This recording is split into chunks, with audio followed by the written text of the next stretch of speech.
I realized one thing, and I was thinking, and it's a bit random. I was like, even he kind of talked about it, John Kufuor. It was like we had our culture stripped away from us when colonization happened, and we had imperialism for the longest time. I even asked my mom this. I was like, what culture do we really have? Because like I know we say stuff like we have culture and stuff, but it's so mixed. Like it's at this point, it's like, and I'm grateful for people like Professor Falola that actually bring out like African history and stuff. But like, for instance, we just had an episode with about Kenya, and one person mentioned that in Nairobi is basically Western.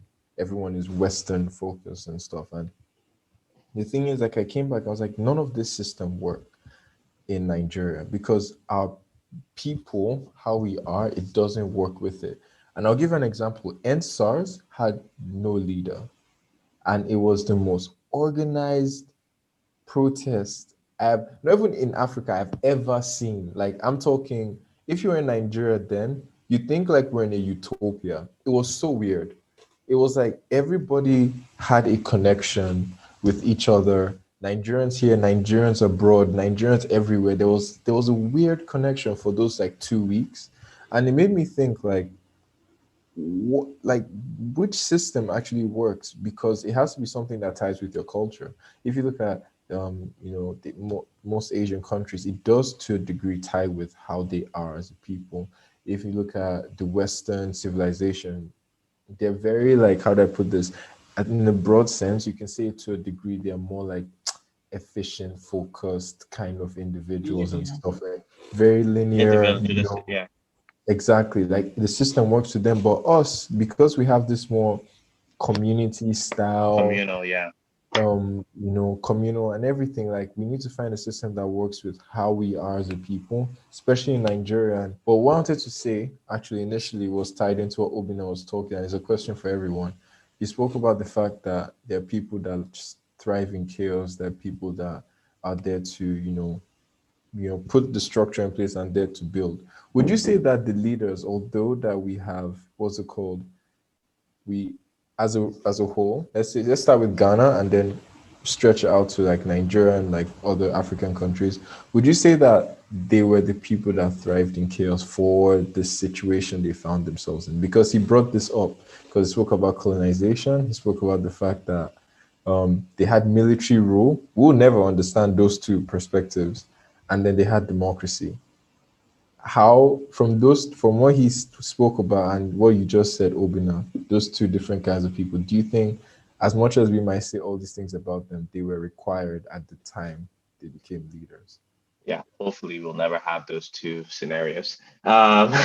Yes, totally. Like, okay, if you think of if you think of what it was like right after colonization, right, or the end of colonization, you think that there's a lot of chaos, there's a lot of stuff that's going on, right? And in some ways, at times like that, you need very strong leaders, and not just not strong-handed leaders. Sometimes is what I would argue, because you really need to make sure that the structure is in place.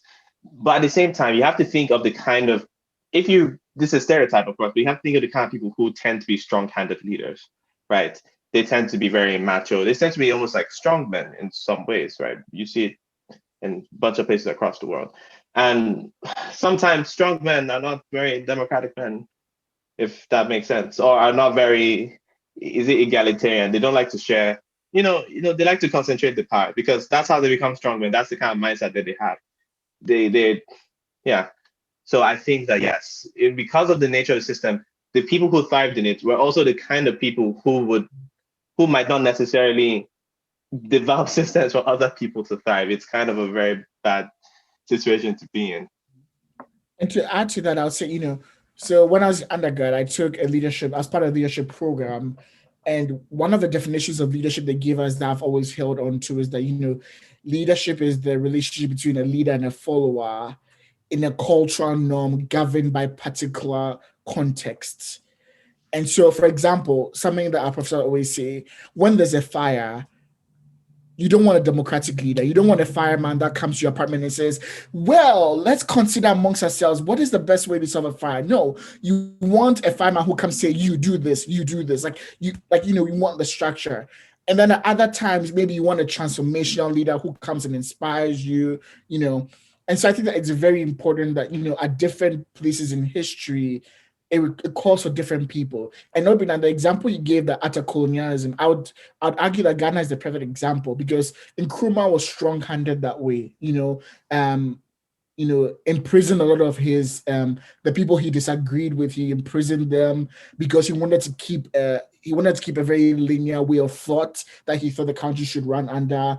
And then I know you guys remember that the president spoke about him giving $10 million to Castro and some other people. He had his idea of what Ghana should be like, and he was unflinching about it, and all his detractors were, either imprisoned or, dealt with in a sense. And so, that's a perfect example of how structure was needed at that time. And then a few years after, by 1966, when he was assassinated and there was a coup, by that time, I think a lot of Ghanaians had realized that, okay, after 1957, we've had structure. Now, we need a new kind of leadership. And so they had enough of that sort of like machoism or that kind of a president, called for a new kind of presidency. So I think that you're very apt, Jordan and Obina, you're very apt in saying that, different times in the nation's history calls for different kinds of presidents. I would also say that, like, I think a good leader would not just be solely chaotic or structured, but would actually be a combination of both and would balance them well. And in the colonial era, like someone like Nkrumah, for example, he at the beginning, before they actually got independence, he actually catered to like different communities. So he pandered to them, I guess, in a sense, and he made it seem as though like they would be heard. And it was very like democratic, socialistic. I'm going to make sure that there's like services for all the people and things like that. And then when he got into power, he said, okay, also don't quote me, but like this is the sense I get after reading about like the history of Ghana. And then after he got power, it sort of changed, and then he was a bit more strong-handed. And I don't know how you feel about Nkrumah, but like at the same time, I feel like you were saying, depending on the situation, a good leader would hopefully adapt in a humane way. Maybe not like jail all the people that disagree with you. I don't know, but like, yeah, I think that there's a need for like both approaches to like problem solving and leadership and stuff like that. Yeah, it's kind of one of those almost impossible tasks. You need something like a philosopher king, right? Someone who realizes, like in the way George Washington at the start of I don't know if any of you listened to Hamilton, but Hamilton is my single source of U.S. history for independence. But George Washington, right, after serving, I believe, 2 terms, or was it 1 term as president, right, he could literally have been president for life because there was no one to say, like, oh, yeah. No, there were literally no terms. People were going to vote for him. He literally liberated the country. But he said, no, I will step down because I believe that this is what the country needs. We need to have a consistent change, a constant change, right? So that we do not have fighting, right? In fact, it's important to know that democracy, sure, it's a way of making decisions, but really, I think democratic institutions we have are a way of distributing and transferring powers between different parties. If everybody is of a single mind, then what's the need to vote on an issue? Because everyone has the same ideas, right? So democracy is a way to kind of decide what happens when you have people with differing views, with different beliefs, right? And to do it peacefully. So where was this going? Sorry. But like, yeah, like different times in your history need different people. And I think that democracy needs to stay in some form throughout all of those times, right? Even with strong men. Essentially, right, you need to kind of be lucky and hope that you get a strong man who's also like a philosopher king in some ways, that will know that I need to step down at this point in time. But before I step down, I need to put in, the whole point of me being here is to put the structures in place. I thrive in chaos, but I need to make people who don't thrive in chaos, I need to build a system for them so that they're able to thrive when I go. Like, Professor always says, you do not have success without a successor. He does not necessarily mean that literally, that you should go and pick out your successor. What he means is that success is only in the when there's continuity. If there's nothing for you to pass on, then you failed, no matter how good you've done. If it dies, or if your idea dies, then it's failed. Yeah. And Obina made an interesting point about democracy and like interests.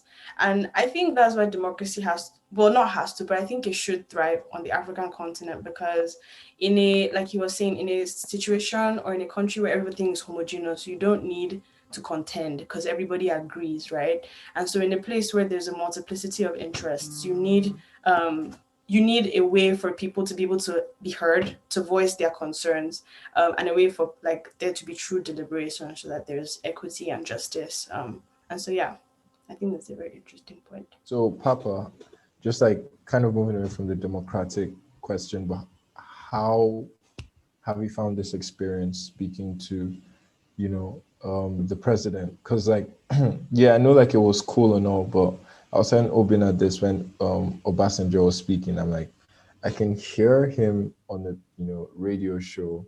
I can talk about leaders, but like actually kind of being in a system, even though I didn't speak to him directly, that is actually speaking to him directly. And it's not even just like you're just listening to him talking. I can asking him questions and he's responding to the questions. As a Ghanaian, knowing the history of Ghana, how did you find all that? Yeah. Oh, that's a good question. So I mean, I think that the overall thing that I got was that that there are two kinds of problems: there are technical problems and adaptive problems. And I think that far too often we think of problems as technical problems when they're adaptive. Because some of the things he was saying, I was like, well, I guess I never realized that was the view he was looking at it from. Because from a viewer's citizen, you only see one side, and you think, okay, this is the answer. Like, obviously, why isn't he thinking this way? And so it gave me that sense. I something that I really hearing him talk about was about the war that took place in the northern part of Ghana, and hearing him talk about how he thought that was probably his greatest regret and failure. That humanized him for me a bit, because that told me Sorry, that he was concerned with human life. I was going to say, could you expatiate a bit on that war? Yes, Because I know I'm you not. mentioned it, I'm not but the, yeah. Yes, I will tell you what I. So it's amongst the two northern tribes in Ghana, but basically, one of the successors of one of the tribes was killed, and they didn't know. Like the idea was that somebody from the other tribe had killed the successor, and then for that tribe they couldn't move on until they had figured out what had happened, because that's part of their tradition. And so figuring out the truth became like so much of a tension between them that for a long time there was strife amongst them. It was recently solved. I think last year was when it finally came to a result. So think about it, like from 2001 to like 2020, it took 20 years for It's a it to be long fully beef. resolved, Wow. and moved on. So um that personalized him for me to know that, okay, he was really concerned about what was happening, and even talking about what he was doing. Like sometimes we don't see that on the outside. Like I didn't know that he was actually acting and like trying to do things to solve the issue, and how some things he had put in place failed. So that was good to know that, okay, like it wasn't for a lack of trying that he failed, but things just didn't work out like he thought they would. Um, and so, like, I think those are two things for me. One, I realizing that things are adaptive problems, and as citizens, like, I think that we still have a right to demand what we think is right, but we also need to be mindful that we don't know all the information. and we don't know what's happening. I don't know whether I don't know whether that's a reason we should say that there needs to be more transparency. Some might argue that's a call for more transparency in our leaders, so that we can have more information and understand the decisions they're making. But either way, I think that we need to be, we need to think more about that. Sorry, there was also a note. The last thing I said when I was talking about philosopher kings, I also wanted to add. I just have to include the propaganda, but like if we all read literature more, we would have less problems in society. So I personally believe that future presidents must read certain books before they even start becoming leaders because it's important. And it's not just like Greeks or like the Westerners, but like there's African classics, there's Asian classics that we need to be reading as well. So just gonna put that That's out a there. plug for her Instagram in the DM. Yeah, I was gonna say, if you want to send me a list, I will publish it as a resource point when I do the thing. I'm gonna do that. I'm gonna do that. Yeah. Okay. I told you, make list. Make list. Okay, reading list for future leaders. I see it. Yeah. It's Are you necessary. I looking to don't become understand. president? Read it, Didi. Would you- Go to. Would you like to become president? Read these 10 books and you're on your You way. know, what I You're would say about to be the though, consultant for presidents. yeah, what I would say though, it's like I personally struggle to read. So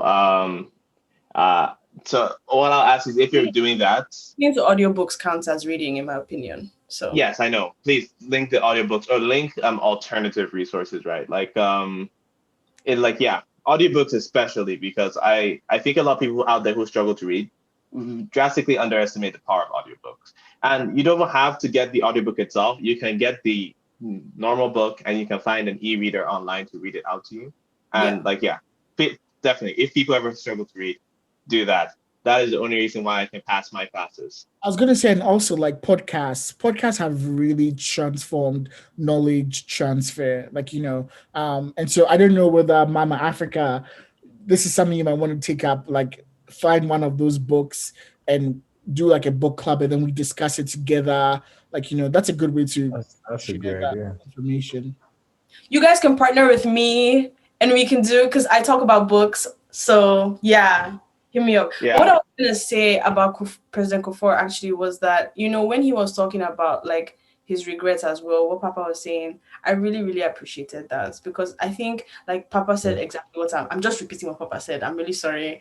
But when you're a citizen, you don't realize that leadership comes with a lot of responsibilities and a lot of decisions that are very, very difficult.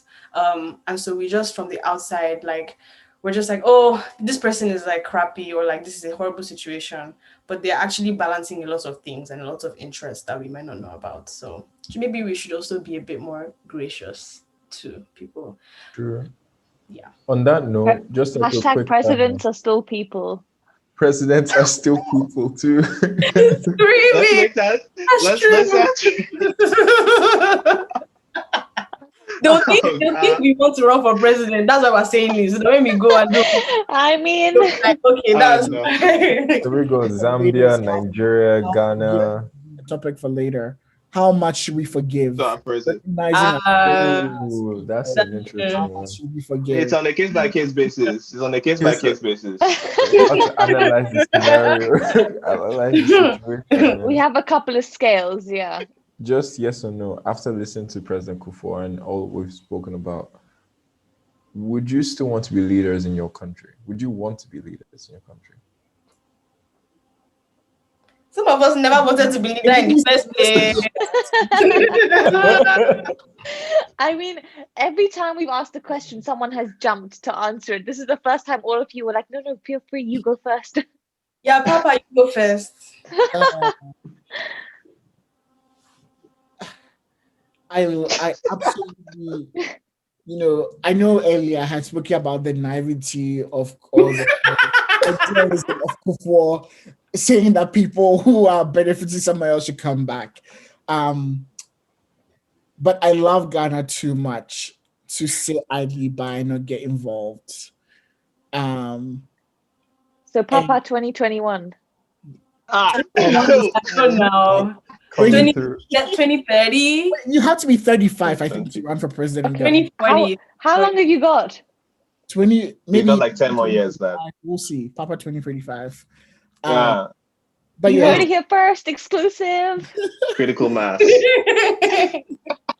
but yeah, I think that there's a cause to get involved with my fellow Ghanaians because I believe in the liberation, and I see a vision of Ghana that I think is possible. So I need to get involved. I need to do the dirty work. That's good. That's good. Amazing.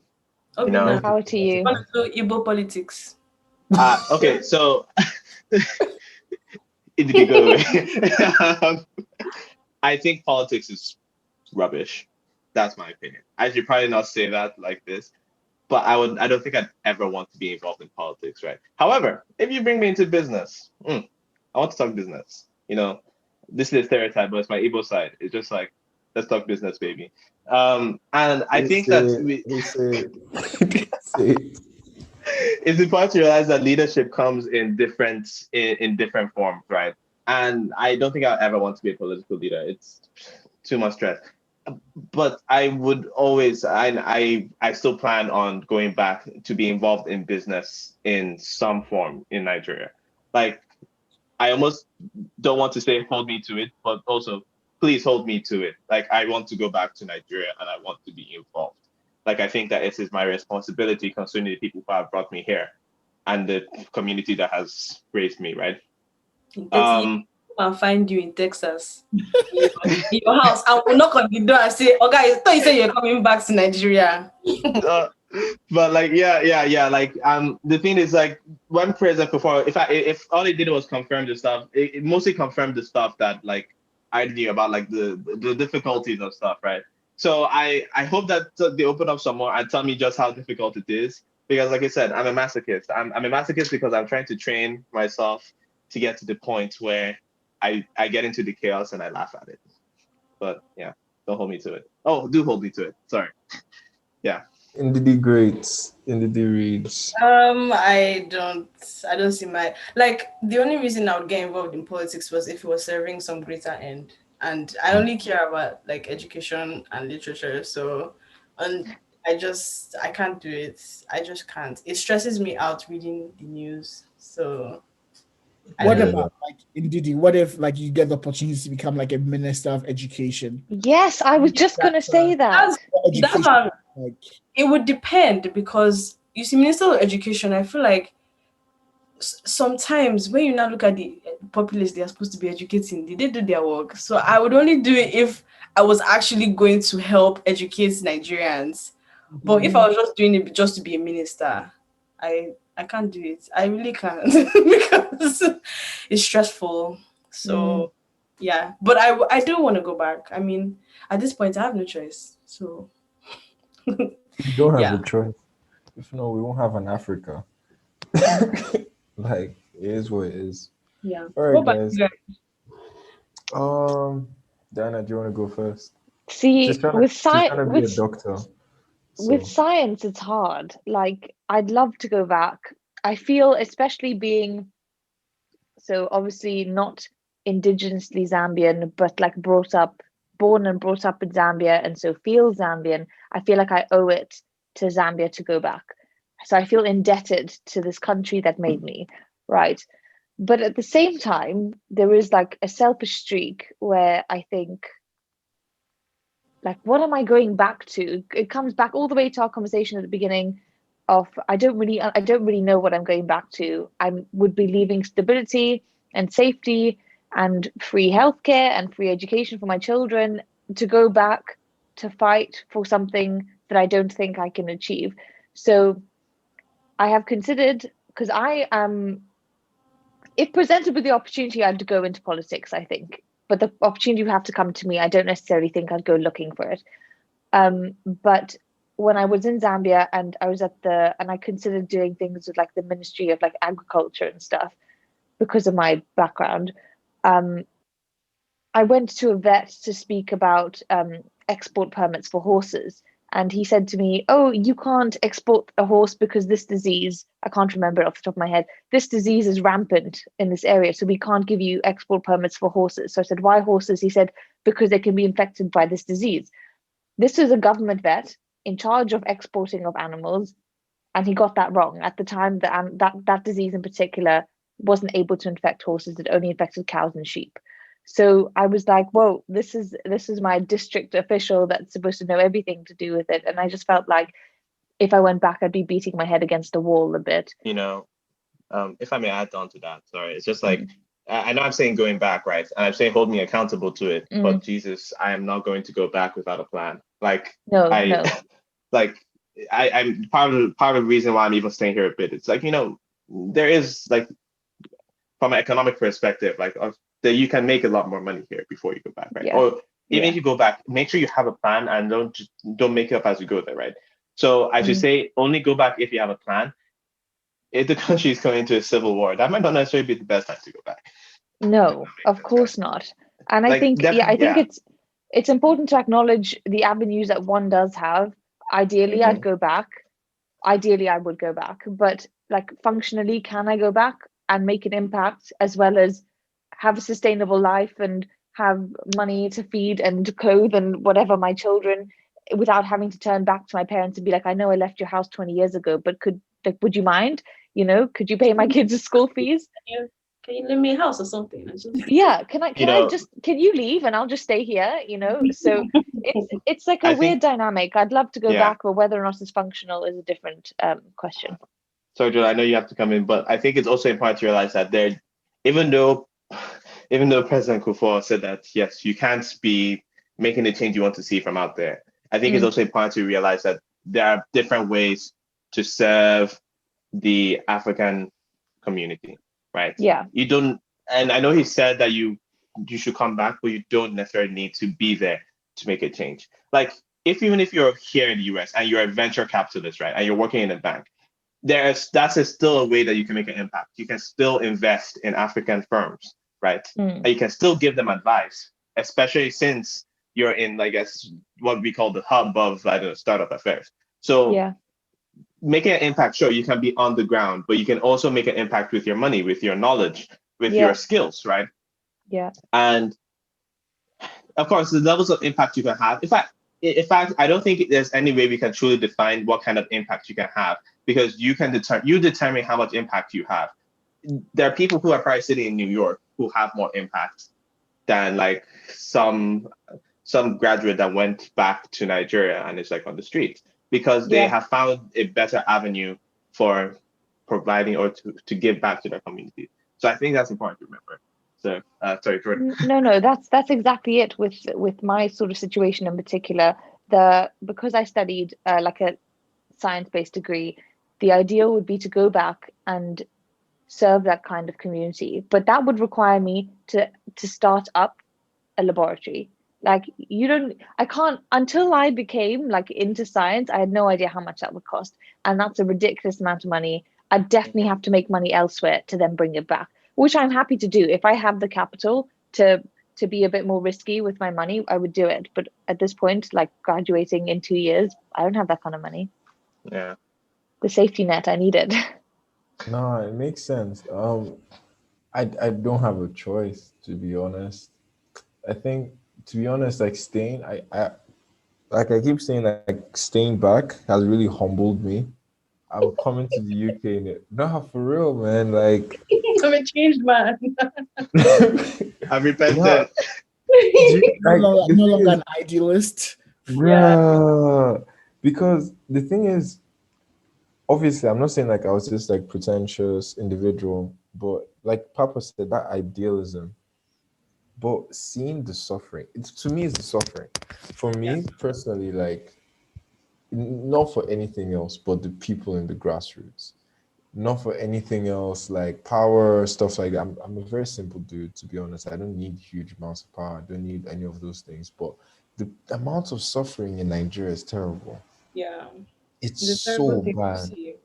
It's so bad. Like I'm talking people fighting for we spoke about this on NSAS, people going to go into like kill someone for like £5, £2, £2.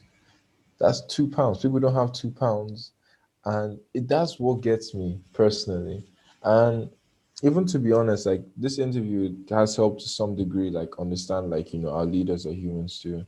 and stuff like this. And for real, like I understand it, but it's the people. That's the only reason I'll come back. The grassroots people. Apart from that, like UK or America or Australia or for me it's all countries. Like it's to be fair, like it's all. I feel like because I've been able to live in three different continents, so I've been able to like see different perspectives. So I'm not really like fussed about like whichever country is, and somehow I don't know how. Somehow I've been able to live in Nigeria and be sane still. But it's the people. People are suffering so much in Africa. It's ridiculous. Sorry, you guys. I just want to say one more thing, right? Which is, in many ways, we are facing an impossible task. You know, for one thing, if it's meant to be, it will be. But for another thing is, if you truly believe it and if you truly work towards it, it would happen, even in the face of impossibility. That's my belief. And that's the only that's the reason why I have hope, right? Oh, one of the only reasons. There are also some trends that are very interesting. But like you said, Ryan, like the amount of suffering is immense. But think of it as it has moved people, it's starting to move people to action. And you're not the only one. There are like a lot of other people, I bet. Like moving me to action, moving into the action. Papa, Dad, moving all of us to action. And I think that we should look impossibility in the face and smile. And laugh at it, yeah. Yeah, I laugh at it, right? Be like, yeah, you're gonna come kill me, but it's gonna be a good fight. Yeah. But you guys, I had fun today. Thank you very much. So cool. Thanks for having us. Yeah. Thank you guys for coming. We really appreciated your perspectives, and also thank you for involving us in TF interviews. We really appreciate it. Thank you we appreciate your perspectives too, and thank you for coming and being involved in TF interview and involving us in Mama Africa. Like, I'm having fun. This is fun. More Biotic. more podcast. Okay? I said More podcast. podcasts. More podcasts, most definitely. This is just a start. Didi's like, I want a book. podcast.